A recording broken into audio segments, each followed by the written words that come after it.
Hi, welcome back to the Dylan Rounds case. Welcome if you're currently here in the live premiere, appreciate it. We are continuing on today with the case. As of recently, some new information has come out regarding the past with Dylan Rounds and, bits before leading up to his disappearance. We're going to be looking at that information today, right, which has been passed on by a Montello local that has been doing their own research. They are within the area. They can reach out to people and have received responses too. So we're going to be looking at that today. I'll be sharing with you the screenshots which has been passed on. Read it to you. You can let me know your thoughts. You can react and talk about it in the live chat on the right hand side of the screen. And you can talk about a range of other stuff as well too. I'll try and give my own analysis and opinion on what's being talked about and see if we can reach a conclusion.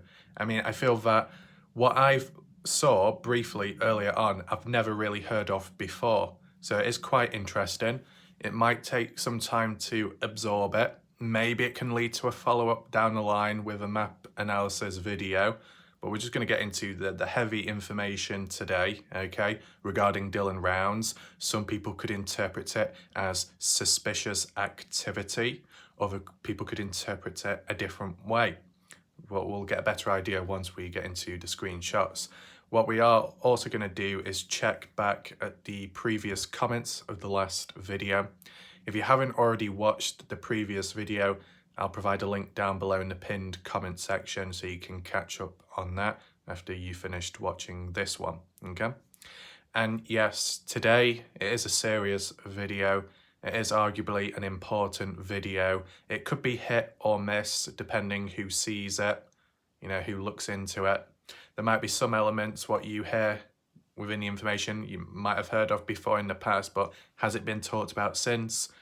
No, okay?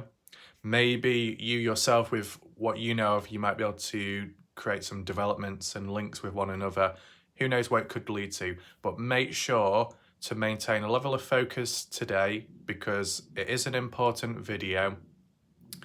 If degenerates do come on in, if there is disruption, screw that. Keep on questioning, keep on talking about the Dylan Rounds case to drown out the unnecessary BS.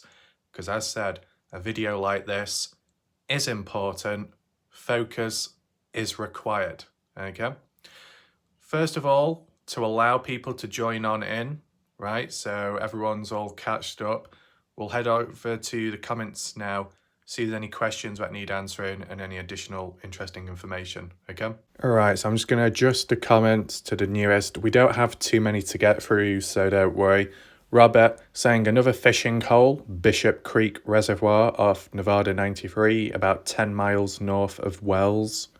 I assume what Robert is referring to here is the supposed fishing trip which occurred the day after the 28th of May 2022 with Brenner and Don Hatley. Okay, another suggestion. Robert also says the red line is still a measure of lifetime running out in subtracted. Right, okay. Christy, you could do a Dylan Rounds premiere for members only. Interesting.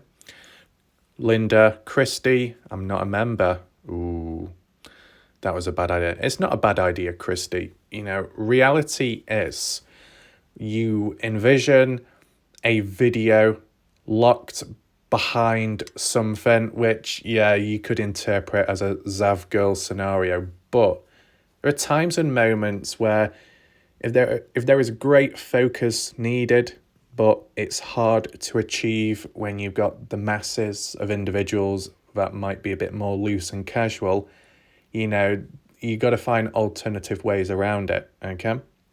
Maybe to an extent, that's what other YouTube channels have done in the past.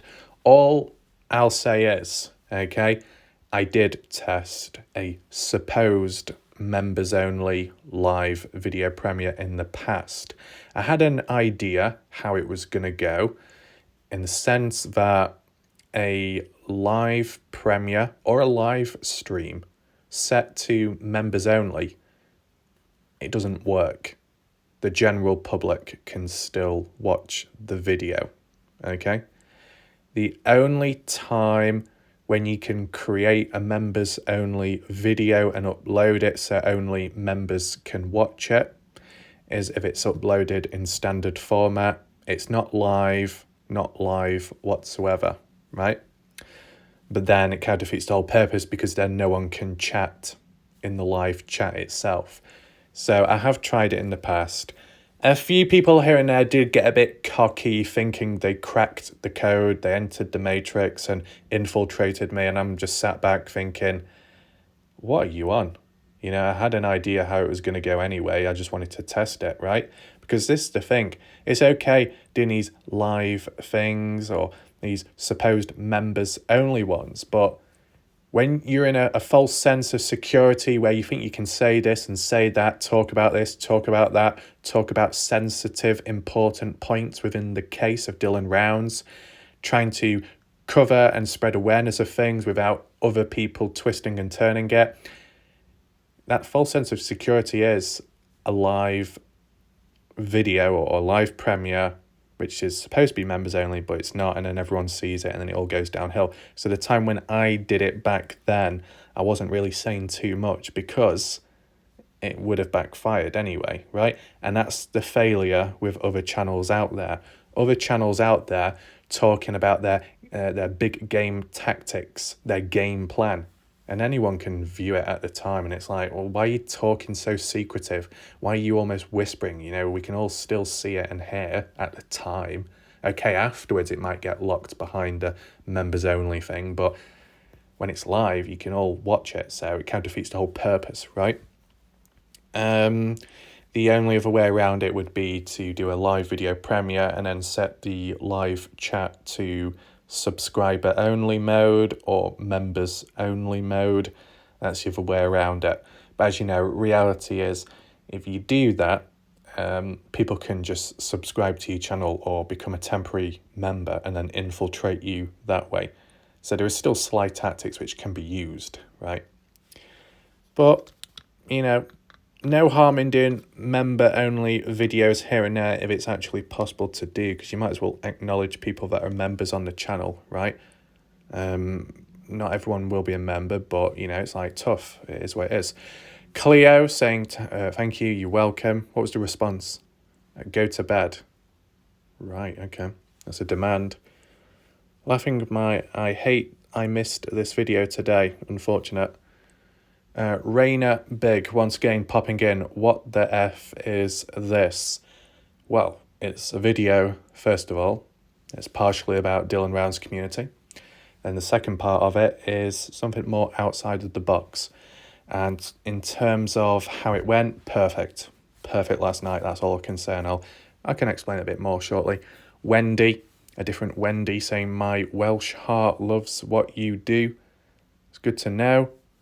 Is your I think your hair colour's the same colour as your heart, maybe. I don't know. It looks red. What else? My pool is 38 foot long and 100 degrees in water. Texas is overheated. We almost can't get in pools till 10 p.m. Right, that sounds kind of rough, that. Does the water ever bubble? Poetic Justice. Seen them for some time now, haven't we? They say, in my opinion, the militia / vigilante group killed Aiden, and Dylan realised how screwed up Kurt Wadsworth and Troy Wadsworth, I assume that means, were, and he tried to break off ties with Kurt Wadsworth and group. He knew too much. Kurt Wadsworth, Troy Wadsworth, Dylan, a blonde female, tan-skinned man involved in militia. Initials M and N. Aren't they the chocolates? M&Ms. Ask Ty Corbin, who in town hung with Troy Wadsworth and Kurt Wadsworth with first name M and another N. Is this supposed to be cryptic or just like roughly based off what you've heard and come across? Rumour? An event? I mean, I know some people have said they've not seen Poetic Justice leave comments in the live chat. Where are they lurking or late to videos? I don't know personally. I think maybe Poetic Justice is staying away from the chat at times because of the conflict going on, which I can understand. When it does come to certain important comments, it is best to leave them down below under the video so everyone can locate the comments more easier. And then it's like right there in the screen. When it's in the live chat at the time, it's helpful, but if you're replaying the video afterwards, you're probably not going to notice it. So any important comments, feel free to list down below under the video, like what Poetic Justice has done, okay? What do I think about this? Well, the whole militia and vigilante group, it's been like a rumour, talk, some exaggeration over time. Then it was completely squashed at one point and faded away, and then I think it's surfaced once again. I think the reason why it has surfaced once again, this concept of a group out there patrolling the area, is because of Bob Farrell's last post, where it was talking about Kurt Wadsworth and Troy patrolling the streets with their firearms and then supposedly getting in trouble with the police too, which supposedly never happened and was BS. Also, you know, you can see how fires relight interest, sparks, but does it lead to a good outcome? Not always. But, you know, this person, Poetic Justice, is saying, in my opinion. They're not stating it as a fact. They're saying, in my opinion. So we'll leave it there for now. Anyone wants to follow on with what Poetic Justice is saying, you want to fill in any gaps, you want to correct anything, debunk stuff, feel free to do so in the chat right now. Glenn, I have an interest in certain missing person cases and no interest in spectators' personal drama, always supporting your channel. That's good of you, Glenn, I understand. And I guess that's what we're doing right here, right now. So it looks like we've got through all the comments. What we are going to briefly do, actually, is going to find Dylan Round's Facebook page, as there was a response by Candice Cooley. Nothing spectacular, but as you know, it's been very silent, especially on that page. Let's head on over now and see what's been going on. Here we are on the page, someone called Katie saying, looking forward to an update on this tragedy, always praying for Dylan's family and friends and pray he is recovered soon. My thoughts and prayers are with you guys. There was no key response here, but I just wanted to point this out because when it does come to updates, it has been lacking for some time, and I will be making another prediction today. I actually tried it with a poll yesterday, and it was interesting, the results.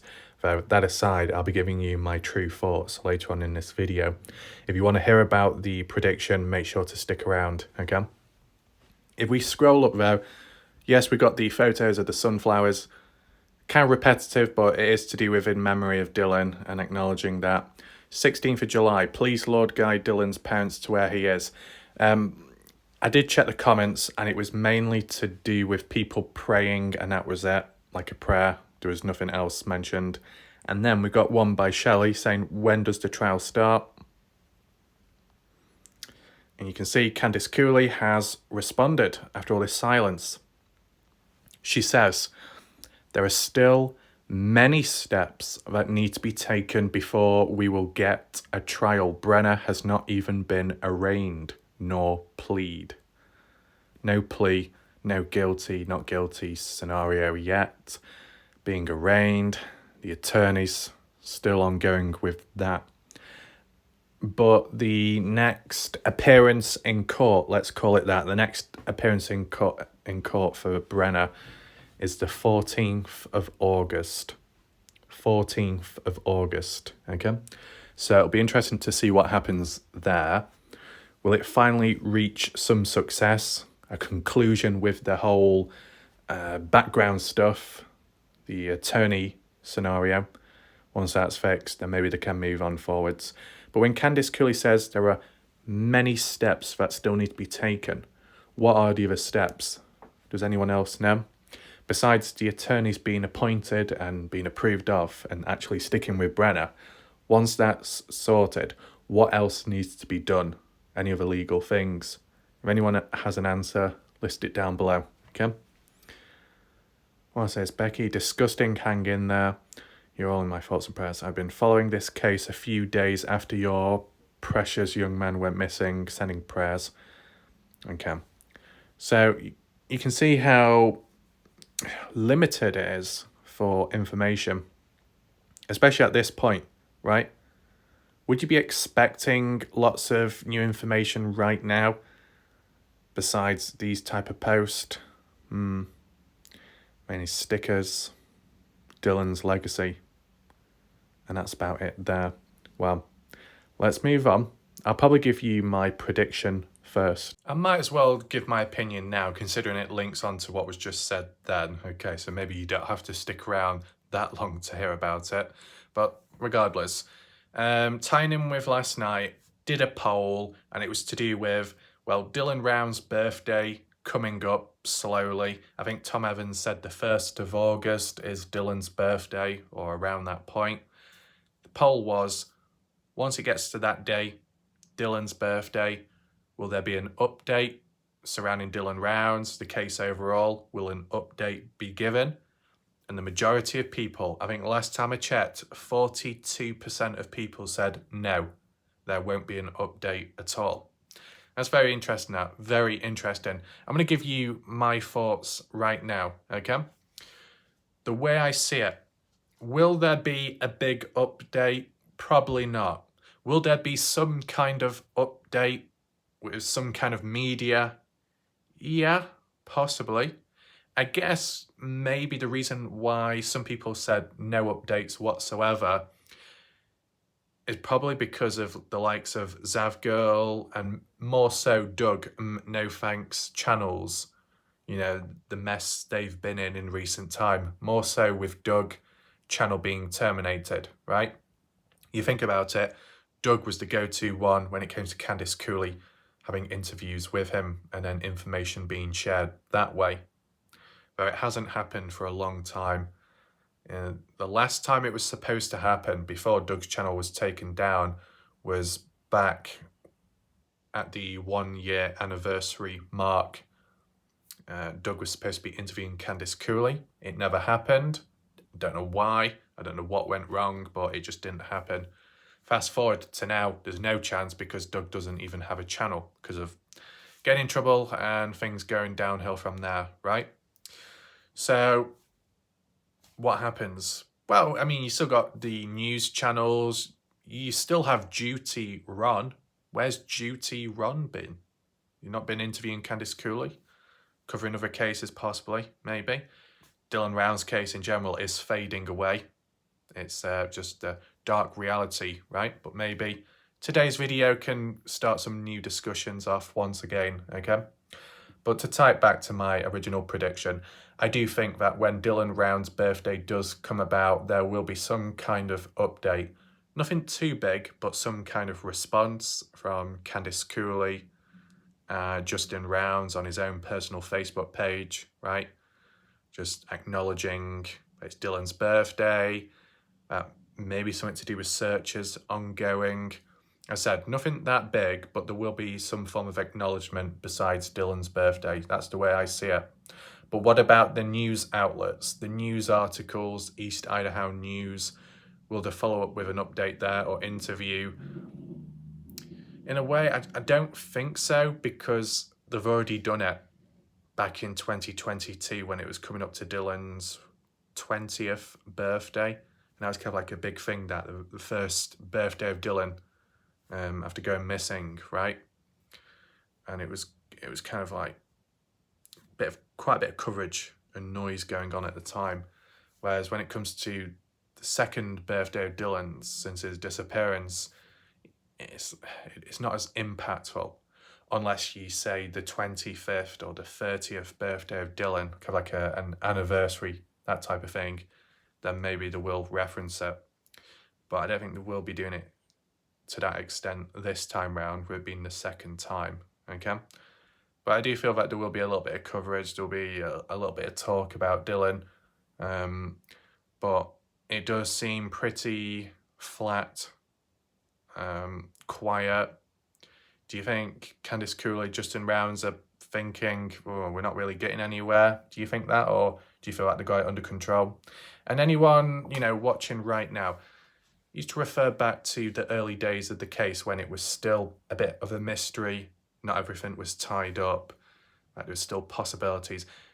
At what point you watching right now, at what point did you think this case was a bit of a lost cause, in a sense that it was kind of hopeless for, I don't know, progress to be made? under certain circumstances?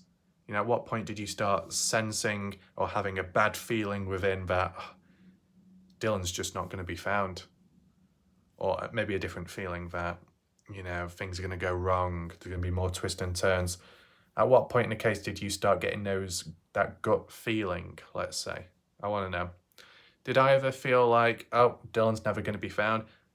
I've not really thought about that. I said, maybe if you're too focused on making sense of the case and trying to locate the person, you don't think of the after part of what happens if it doesn't happen.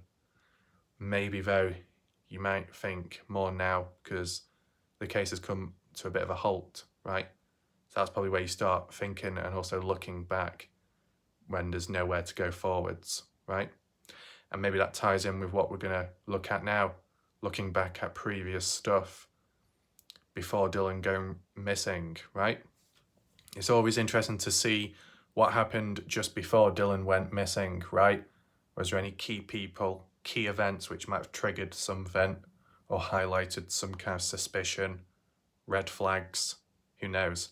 I might even use that in the title of the video just to summarize it in a sense. Okay, hopefully you understand that. Right, so what we are going to do now, just going to go for it slide by slide, screenshots which have been provided of information passed on from a Montello local who's also been asking around, learning, researching themselves. Present it to you right here, right now.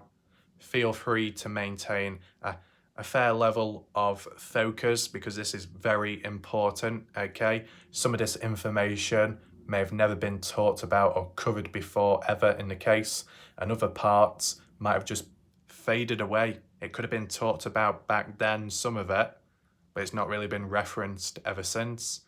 And some channels out there that might have covered it, well, their channels aren't around, nor are the videos.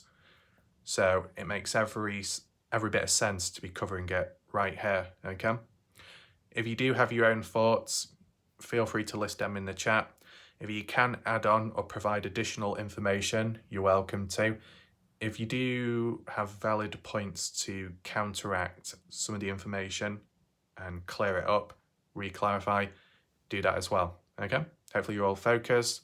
Let's head on over now and begin reading. So here is the first screenshot. The local says, I have also learned a few interesting things. When Dylan Rounds was working in Independence Valley, he wasn't always there when he was supposed to be. Work that was supposed to be getting done wasn't done when it was supposed to be. Interesting.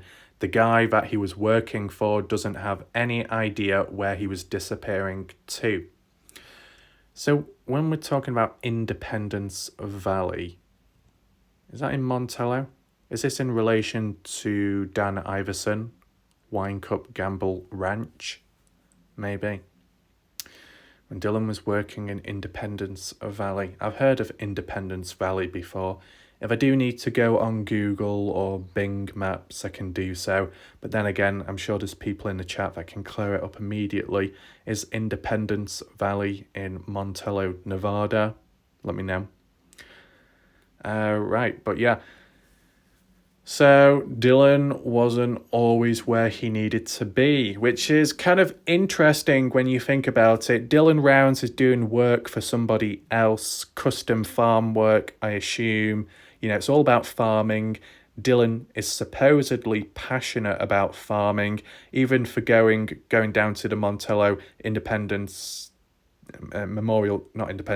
Memorial Day weekend barbecue over the weekend, the 28th, 29th.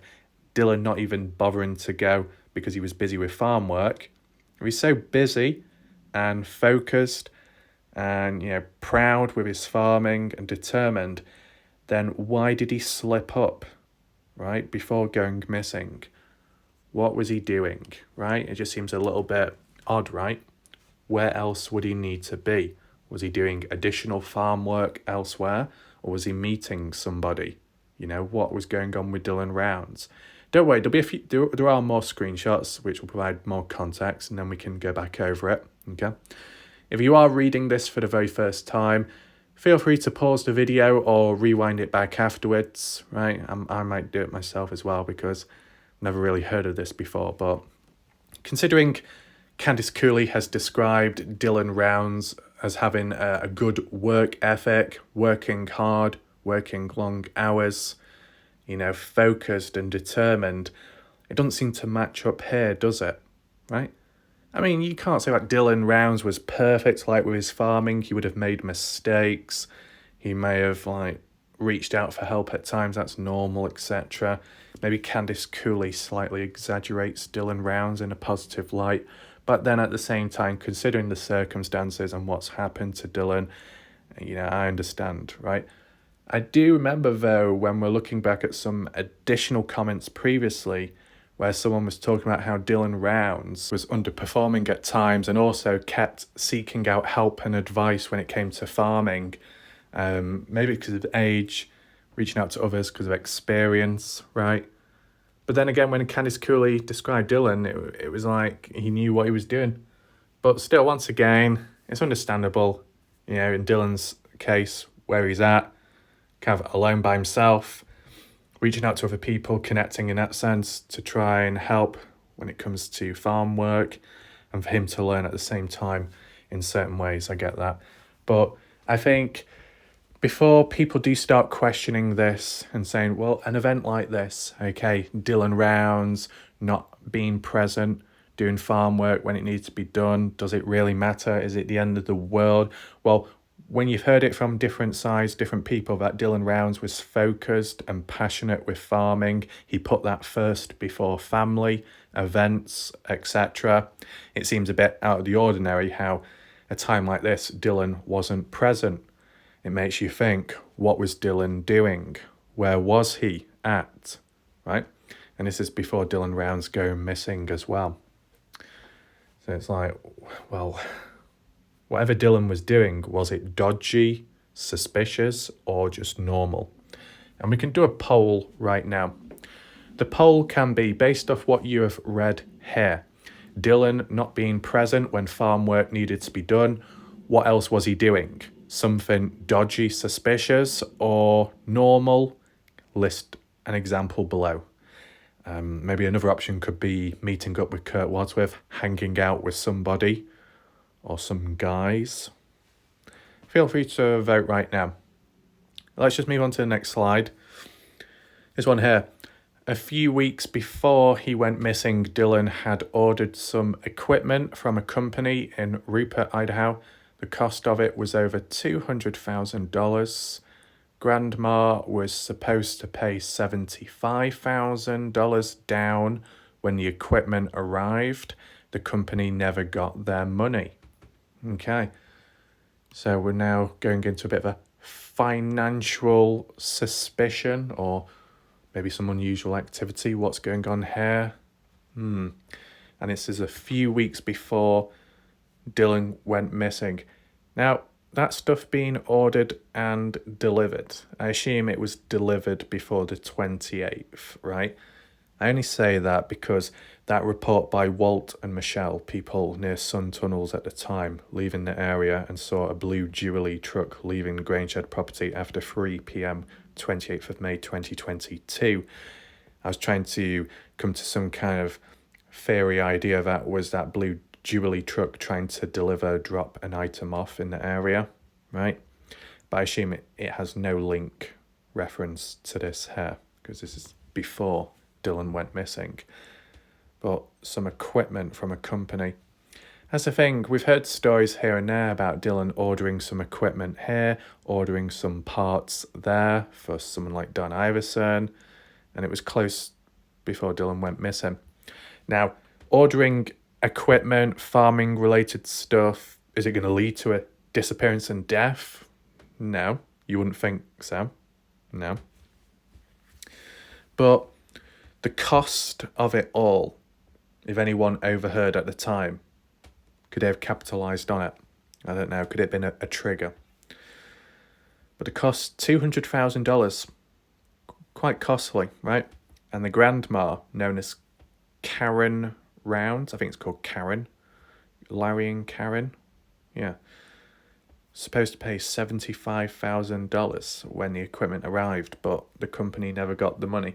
If the company never got their money, then what happened to the equipment? Was it still delivered or was it taken away? Can't pay, we take it away. You know, what was the outcome there?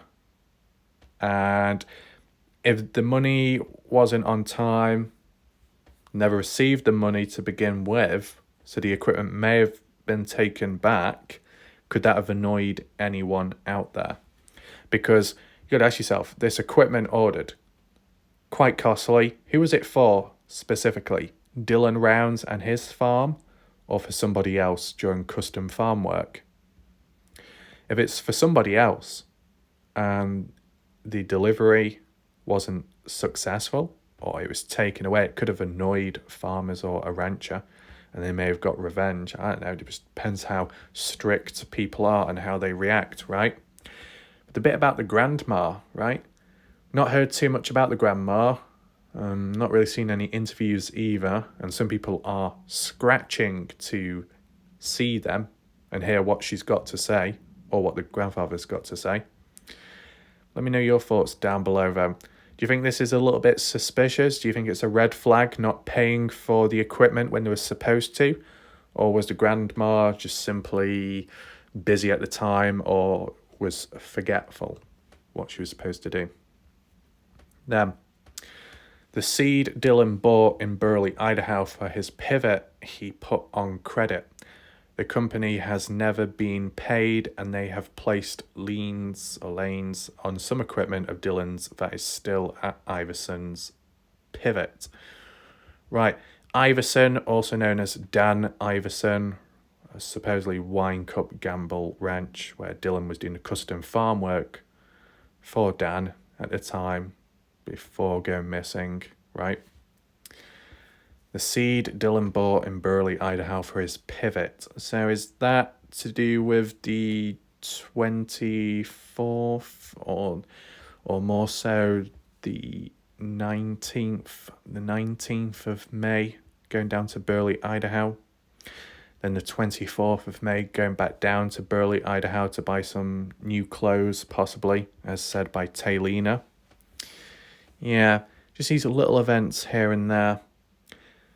But once again, more to do with the financial aspect. Not being paid seems a bit dodgy, right? When it says they have placed lanes on some equipment, what does that mean? Does anyone know? Does that mean like a tracker? They put a tracker on it? Or a target? A cost? I don't know what the word means, but if anyone knows, feel free to explain it down below.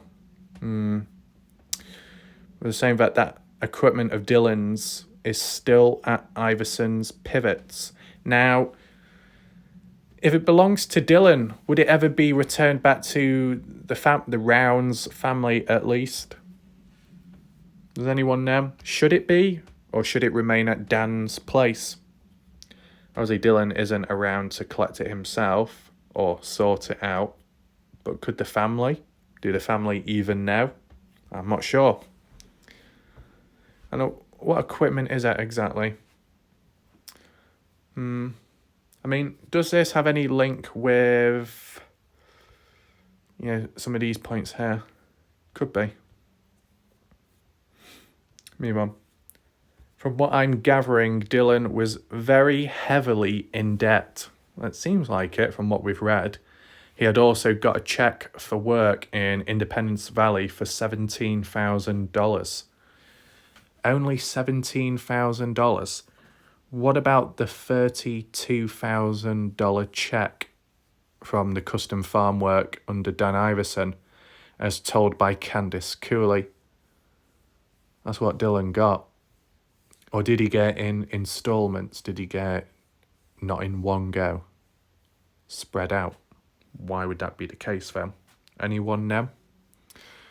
I mean, we've heard about Dylan being in debt in the past, but Candice Cooley was quick to say that no, Dylan wasn't in debt, that it was all A-okay. Candice Cooley said when there was like those theories or ideas, rumours that Dylan owed Kurt Wadsworth money or someone like Don Hatley, that was dispelled quickly, and Candice Cooley said it's BS, but it was all on okay terms. But it was never mentioned about anyone else like Dan Iverson or any of that. So it's interesting what we are seeing here, if it is new to you or not. Move on. The person I spoke to really thinks that this case goes way beyond what we think. He doesn't rule out either parent and said there is no way that Dylan's pivot would have made enough money to pay for all the debt. Okay. So what we are seeing here is more of an opinion, a third party opinion, right? So you got to at least take that into consideration, right, when reading all of this. I'm just got to try and think about the title so it's appropriate for this video and it's, the info, what we're reading here, okay? So whoever the local was speaking to, the person, looks like it was a male, right? He doesn't rule out either parent and said there is no way that Dylan's pivot would have made it enough money. Right. Oh, and one other thing, the FBI did talk to Dan Iverson and questioned him for several hours. Okay, well, I guess that's good to know, in a sense. It would make sense for FBI to interrogate, question him, because that's the last place Dylan worked at or worked for somebody. So that's where you'd go when tracking back. I get that. Let me know your thoughts, though, behind all this. And that's it for the screenshots. So it looks like we've gone back round to the theme of money issues. Not so much money Dylan had at the time, which could have made him a target, but more so the money he didn't have, which he supposedly owed to people, which may have made him a target. I don't know how they do things out there, right? Especially in those outskirt areas. They're very strict, tough. You know, what can we use as an example? When it comes to James Brenner, people supposedly owing him money at some point, took it upon himself to break into the trailer and get a hold of Don Hatley's .22 rifle, right? That happened. Might have been other occasions in the past. I guess it all depends who you supposedly get in debt to, right? Who you owe money. If it's a company, might go down more of a legal route. If it's more casual, like someone like Kurt Wadsworth or Brenner himself, more direct action might be taken. Criminal reactions, hurting someone, forcing someone, threatening someone, who knows? Maybe not Kurt, but more so Brenner, right? But at least what we know of, Dylan Rounds didn't owe Brenner any additional money, or Don Hatley. That seemed okay and sorted out, resolved, etc. But other people out there, other companies, which I've not really heard about before, still possibilities. I think what you've also got to acknowledge is it was Justin Rounds that said in a post that Dylan Rounds was good at keeping quiet when things went wrong, more so in a light-hearted way, breaking farming equipment, and Colton, the brother, was good at keeping the secrets by Dylan.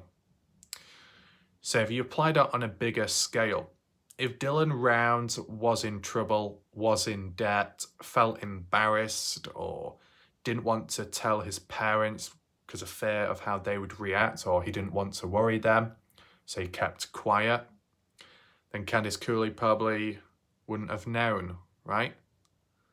I guess the only other thing around it would be, well, Candice Cooley has, I don't know, accessed Dylan Rounds' accounts, looked at his bank account, looked at this and that. Would there have been any indication sign there that Dylan owed money to people if Candice Cooley had access to Dylan's accounts? Is that possible? If so, then what does that mean? Because Candice Cooley has never said anything about Dylan being in debt. Is that because that's 100% the truth? Or is it because Candice Cooley is covering for Dylan, covering for that lost money, which she's not talked about? Or does she have no clue about it because Dylan never told anyone? You know, different pathways, right? As said, not that we have to go down a deep rabbit hole here and feel like we're going backwards, but No harm in looking at these events which supposedly happened from the research done by the Montello local out there, reaching out to certain people, hearing what they've got to say, right? You think about it, you could argue and say, well, people from Montello, how are they going to know if Dylan was and is at the time in Lucin when it all happened? But if you're referring back to, days before Dylan going missing and Dylan doing his custom farm work and coming and going from Montello, as we saw with the timestamps or the phone pings or so and the witnesses, right? Well, Dylan was in Montello, Nevada on and off before going missing, so people in Montello may have seen him and heard what was going on at that time, right? And then they can report back now, and it is relevant, right? Because I'll just reiterate once again, the key part is when looking back at the lead up to Dylan going missing is there any anomalies, any events, conflicts, unusual encounters with people that could have triggered something? Was there any long-standing grudges or, as some people word it, long-standing debt amounting over time? If Dylan was in some heavy debt, would it have led to Dylan being killed? I mean, that's what you got to ask yourself realistically. If Dylan is in debt, Dylan owed people money, would that have led to Dylan being killed? If it was with some dodgy, rough people, yeah, some action could have been taken like that. But if it's by like established companies and stuff ordering equipment, I think it would have been going more down the legal route, maybe having to appear in court or something. I don't know, all the rules and laws out there. But I think it would have been followed up a bit more formally rather than being physically taken out, right? That's what I would say. Any more background stuff? I mean, we've supposedly heard it in the past, the background things. We've supposedly seen these ex-workers of Candice Cooley or the trucking companies which have once partnered up with Candice Cooley in the past but then got screwed over, and money embezzlement, and some people almost going bankrupt because Candice Cooley owed them money but they never received it back. Could you say that what Dylan Rounds was doing or going through could be what Candice Cooley has done way back in the past? Does it follow through the family? Kind of uncharted territory there. Sensitive topics as well can trigger people, can be, I don't know, maybe inappropriate depending how you word it or go about that stuff. But a few people have mentioned the suspicions there, right?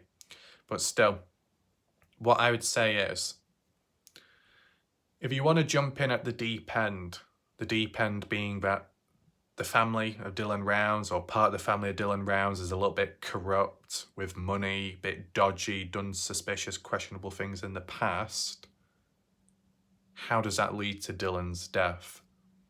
If you can provide a strong, valid point, list it down below in the comments section. If you believe that Dylan Rounds was heavily in debt, how would that lead to his disappearance? Would there be a valid reason or motive for that? List your points down below. Where the true discussions can take place can be in the comment section down below of this video, so then everyone can view the messages, read them and respond as well, right? Hopefully there was a level of focus today. If for whatever reason we need to do a follow-up, we could do a map analysis. I didn't see the need to do one today because what we were looking at, it was like one event followed by another. It wasn't too much to do with, on this day at this time, Dylan went here and then went there later on. It wasn't quite like that, so it didn't need to be done. And as well, you might see some overlaps where it said Dylan went to buy grain in Burley, Idaho. Well, technically, we've already covered that in a map analysis back then, so you can refer back to it if you want to, right? But I think we'll leave it there for now. We'll see what happens next. If not much, then I can maybe cover Kenny Veach, okay? Just see where we go. Maybe the odd Idaho 4 video in between, okay? Whatever happens. If new information comes about and it needs to be covered, then that's what will be done, okay? So thanks for watching. Hopefully you learned something new or potentially new, let's just say it like that. And once again, what we looked at today was like research and some things based off opinions and thoughts of what people have seen and heard themselves, right? So we're not going in too hard or deep here to say 100% fact. not quite to that extent yet. Just take that into mind, right? So that's it for now. I'll see you next time. For now, goodbye and good night.